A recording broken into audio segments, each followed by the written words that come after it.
प्रधानमंत्री जी नमस्कार, मैं रचना नितेश। हालांकि नाम बताने की आवश्यकता नहीं है, क्योंकि नाम से ज्यादा महत्वपूर्ण है कि मैं उस छत्तीसगढ़ की एक महिला हूं, उस छत्तीसगढ़ की नारी हूं जिस छत्तीसगढ़ में रामनवमी के दिन एक 6 साल की मासूम के साथ दरिंदगी हुई है।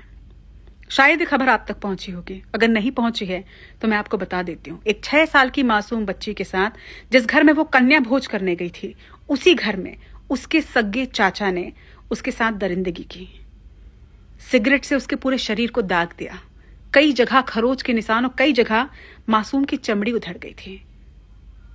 इसके आगे तो शायद बताने से भी रूह कांप जाएगी। उसके प्राइवेट पार्ट में एसिड डाल दिया गया था। अब आप सोच रहे होंगे कि ये खबर मैं आपको क्यों बता रही हूं। एक पत्रकार होने के नाते हम लोग आए दिन रेप की खबरें पढ़ते हैं, लेकिन आज दिल बहुत बेचैन है। 6 साल की मासूम के साथ इतनी दरिंदगी और उसके बाद उसकी हत्या कर दी गई है। उसकी डेड बॉडी गाड़ी की डिक्की से मिली।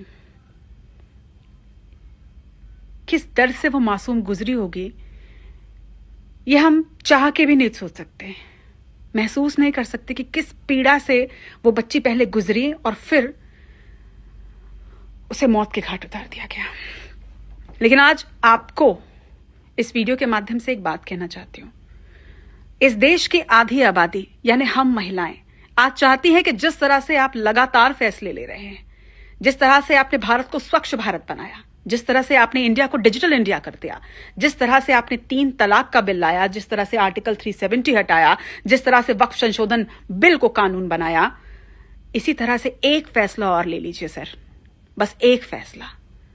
कानून है, दरिंदों के लिए कानून है, पॉक्सो एक्ट भी है, लेकिन एक कानून बना दीजिए इस भारत में, बलात्कारियों को सिर्फ और सिर्फ फांसी की सजा होगी। एक ऐसा कानून बना दीजिए कि भारत जहां पर हम भारत मां कहते हैं, भारत जहां पे कन्याओं को पूजा जाता है, उस भारत में किसी के दिमाग में, किसी के जहन में ये विचार भी मत आए कि वो किसी लड़की को, किसी नारी को, उसकी अस्मत को छू भी सकता है।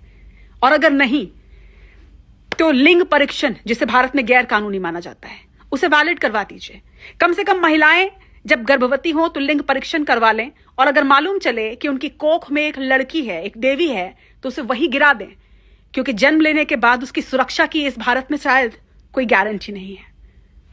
निवेदन है सर आपसे, आधी आबादी की तरफ से, कानून बना दीजिए।